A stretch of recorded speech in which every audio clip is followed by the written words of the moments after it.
எல்லோருக்கும் வணக்கம். இது அறிவுக்கு வரவு அப்படின்னு சொல்கிற ஒரு வினா விடை சம்பந்தமான ஒரு நிகழ்ச்சி. இந்த நிகழ்ச்சியில் கலந்துக்க போகிறவங்களுக்கு இன்னைக்கு வெற்றியாளராக தேர்ந்தெடுக்கப்படக்கூடிய ஒரு நபருக்கு விவோ V23 ஃபோனை ப்ரைஸாக கொடுக்க போகிறோம்.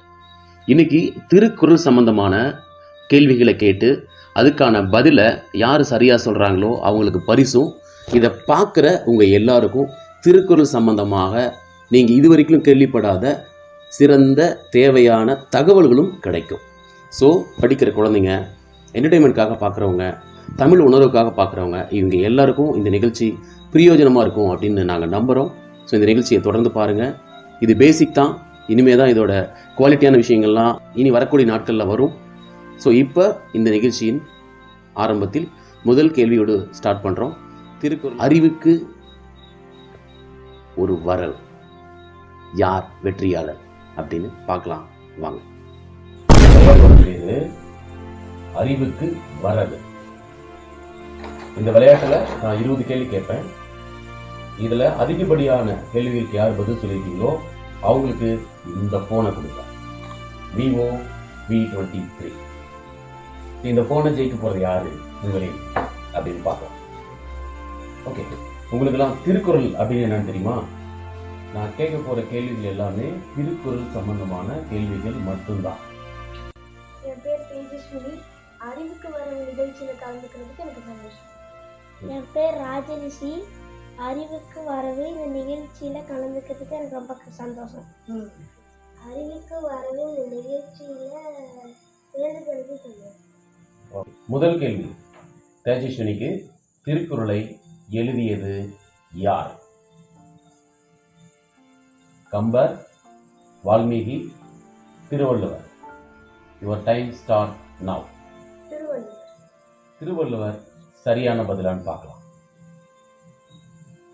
எஸ், திருவள்ளுவர் சரியான பதில். இரண்டாவது கேள்வி, ராஜரிஷி. திருக்குறள் எந்த மொழியில் எழுதப்பட்டது? தமிழ். 3 ஆப்ஷன் தரேன். கேள்வி, திருக்குறள் எந்த மொழியில் எழுதப்பட்டது? தமிழ், இந்தி, மலையாளம். தமிழ். தமிழ் என்பது சரியான பதிலான்னு பார்க்கலாம். எஸ், தமிழ் என்பது சரியான பதில். திருக்குறளை எழுதிய திருவள்ளுவர் ஆனா பெண்ணா இரண்டும் இல்லையா? ஆண். ஆண் என்பது சரியான பதிலான்னு பார்க்கலாம். சரி, ஆண் என்பது சரியான பதில். இந்த முதல் சுற்றுல 3 கேள்விக்கும் நீங்க சரியான பதில் சொன்னதுனால உங்க 3 பேருக்கும் 3 மதிப்பெண். இரண்டாவது ரவுண்டில் முதல் கேள்வி. இந்த முதல் கேள்வி ஜெகனுக்கு. திருக்குறளில் இடம் பெறாத ஒரு தமிழ் உயிர் எழுத்து எது? ஆப்ஷன் 1 ஆ, ஆப்ஷன் 2 ஐ, ஆப்ஷன் 3 ஔ. ஆ, ஐ, ஔ. இந்த 3 எழுத்துக்கள்ல ஒரு எழுத்து திருக்குறள்ல இல்லவே இல்லை. ஆ. ஆ என்பது சரியான பதிலா அப்படின்னு பார்க்கறதுக்கு முன்னாடி மற்ற 2 பேருக்கிட்டையும் இந்த கேள்விக்கான பதிலை கேட்கலாம். இன்கேஸ் ஜெகன் சொன்னது தப்பா இருந்து நீங்க சொன்னது சரியா இருந்தா ஜெகனுக்கு 1 மார்க் மைனஸ், உங்களுக்கு 1 மார்க் பிளஸ். ரைட். அடுத்தது ராஜ ரிஷிக்கு இந்த கேள்வி போது. சொல்லுங்க, திருக்குறளில் இடம்பெறாத ஒரு தமிழ் உயிரெழுத்து. ஔ. ஔ அப்படின்றது சரியான பதிலா அப்படின்னு செக் பண்றதுக்கு முன்னாடி தேஜஸ்வினிகிட்ட இந்த கேள்வியை அனுப்புறோம். நீங்க சொல்லலாம். ஔ. ஓகே. ஜெகஜீவன் சொன்ன பதில் ஆ, மற்ற இருவரும் சொன்ன பதில் ஔ. இது சரியான பதில் எது அப்படின்னு பார்ப்போம். ஔ என்பது சரியான பதில். ஓகே. ஜெகஜீவன் ஏற்கனவே 1 மார்க் வாங்கியிருந்தாரு. இப்ப அந்த 1 மார்க்கும் போய் 0 மதிப்பு இருக்காரு. ராஜரிஷி 1 மார்க் வாங்கியிருந்தாரு. தேஜஸ்வினி 1 மார்க் வாங்கியிருந்தாங்க. இப்போ 2 பேரும் சரியான பதில் சொன்னதுனால ஆளுக்கு அரை மார்க். ராஜரிஷி இந்த கேள்வி கேட்கலாம். சரியா தவறா? திருக்குறளில் தமிழ் என்ற வார்த்தை இடம்பெறவே இல்லை. திருக்குறளில் தமிழ்ல தான் எழுதியிருக்காங்க, ஆனா தமிழ் என்ற வார்த்தை இடம்பெறவே இல்லை. சரியா தவறா? ராஜரிஷிக்கு இந்த கேள்வி சொல்லுங்க. தவறு. இடம்பெறவே இல்லை என்பது தவறு. ஓகே, உங்க பதில் சரியா தவறா அப்படின்னு பார்க்கறதுக்கு முன்னாடி மற்ற 2 பேர்த்துக்கு இந்த கேள்வி கொடுக்கலாம். தேஜஸ்வினி, திருக்குறளில் தமிழ் என்ற வார்த்தை இடம்பெறவே இல்லை, இது சரியா தவறா? சரி. ஜெகஜீவன், சரியா தவறா? சரியா தவறு. நீங்களும் தமிழ் என்ற வார்த்தை இடம்பெறவே இல்லை என்பது சரி. தேஜஸ்வரிக்கு 1 மதிப்பெண் போது, உங்களுடைய மதிப்பெண் 2, உங்களுடைய மதிப்பெண் அரை, உங்களுடைய மதிப்பெண் 0. திருக்குறள் 3 பாக்களை கொண்டது. சரியா தவறா? திருக்குறள் 3 பாக்களை கொண்டது. என்னென்ன? ஆப்ஷன் கிடையாது. யாருக்கு தெரியும்? உங்க கேள்விதான். தெரியுமா தெரியாதா? தெரியாது. அடுத்தது ஜெகஜீவன், ராஜரிஷி தெரியாது. அறம், பொருள், இன்பம் அப்படின்னு 3 பாக்களை கொண்டது. அறத்துப்பால், பொருட்பால், காமத்துப்பால் அப்படின்னு சொல்லுவாங்க. இந்த கேள்விகளில் மொத்தம் எத்தனை குறள்கள் உள்ளது? இந்த கேள்வி ஜெகஜீவன், திருக்குறளில் மொத்தம் எத்தனை திருக்குறள்கள் உள்ளது? Okay, option 100, 1000, 1330. 1330, 100. ஓகே, இந்த கேள்விக்கு பதில் சரியா தவறான்னு செக் பண்றதுக்கு முன்னாடி மற்ற 2 பேருக்கு கேட்கணும். ரைட்? ராஜேஷ், திருக்குறளில் மொத்தம் எத்தனை திருக்குறள்கள் உள்ளது?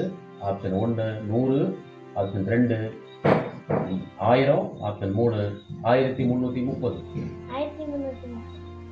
ஓகே, இந்த பதில் சரியா இல்லையான்னு பார்க்கறதுக்கு முன்னாடி தேஜஸ்வின்ட்ட கேட்கலாம். 1330 என்பது சரியான விடை. திருக்குறளில் இடம்பெற்றுள்ள 2 மரங்கள் என்ன என்ன அப்படின்றதான் கேள்வி.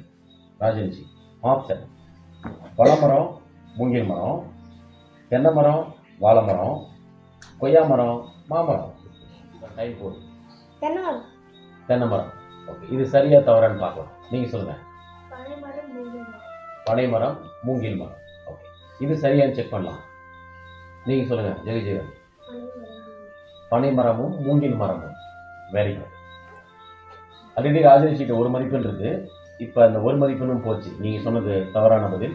பனைமரம், மூங்கில் மரம் தான் சரியான பதில். ஸோ உங்க 2 பேர் திருக்குறள்ல ஒரே ஒரு பழம் பயன்படுத்தப்பட்டுள்ளது. அது என்ன பழம் அப்படின்றதான் கேள்வி. உங்களுக்கான தேஜஸ்வினிக்கான கேள்வி.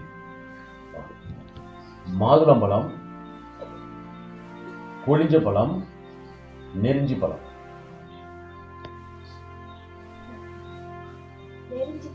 நெருஞ்சி பழம். இந்த பதில் சரியா தவறான செக் பண்ணலாம். ஜெகஜீவன், மாதுளம்பழம், கொழிஞ்சி பழம், நெருஞ்சி பழம். என்ன பழம்? நெருஞ்சி பழம். ஓகே, இது சரியான செக் பண்ணலாம். ராஜரிஷி, நெருஞ்சி பழம். ஓகே, நெருஞ்சி பழம் அப்படின்றது சரியான விடையான்னு செக் பண்ணலாம். எஸ், நெருஞ்சி பழம் என்பது சரியானது. திருக்குறளில் இடம்பெற்றுள்ள மலர்கள் 2, அதுல ஏதாவது 1 சொன்னா கூட போதும். நான் சொல்றேன். ஆப்ஷன் சொல்றேன். ஆப்ஷன் 1 குண்டுமல்லி, ஆப்ஷன் 2 கனகாம்பரம், ஆப்ஷன் 3 குவளை.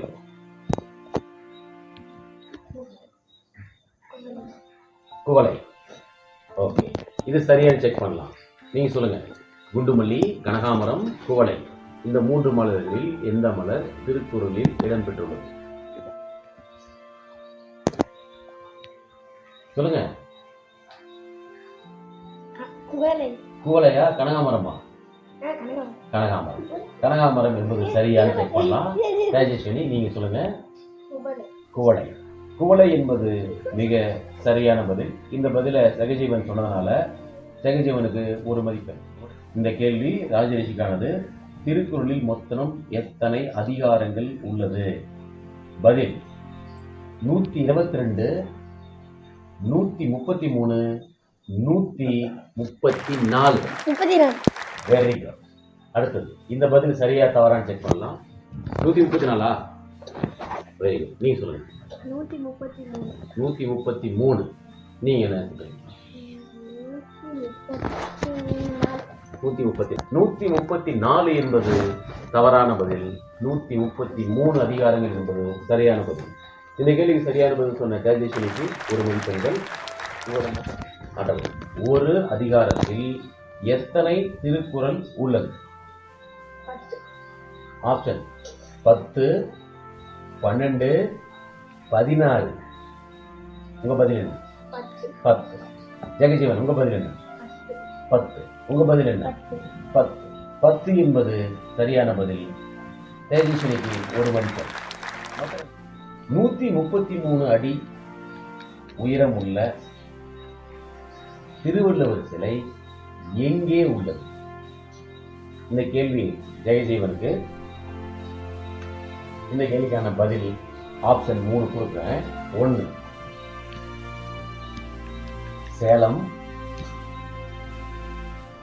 திருச்சி, கன்னியாகுமரி. கன்னியாகுமரியா? சரி, நீங்க சொல்லுங்க. என்ன நீங்க? Very good. ஜெகஜீவன் சொன்ன பதில் சரின்றதுனால அவருக்கு ஒரு மதிப்பெண். மற்ற 2 பேருக்கும். திருக்குறள் முதலில் அச்சடித்து வெளியிட்ட ஆண்டு எது? அதான் கேள்வி. திருக்குறளை முத அச்சடிச்சு வெளியில விட்டாங்க. அது எந்த வருஷம் அப்படின்னா 2012, 2022, 1812. Very good.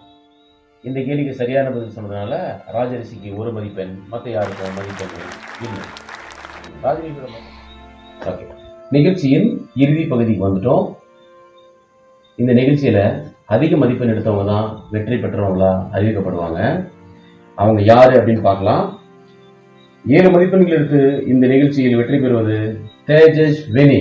அவங்களுக்கு வெற்றியின் நினைவு பரிசா Vivo V23 போன் பரிசாக வழங்கப்படுகிறது.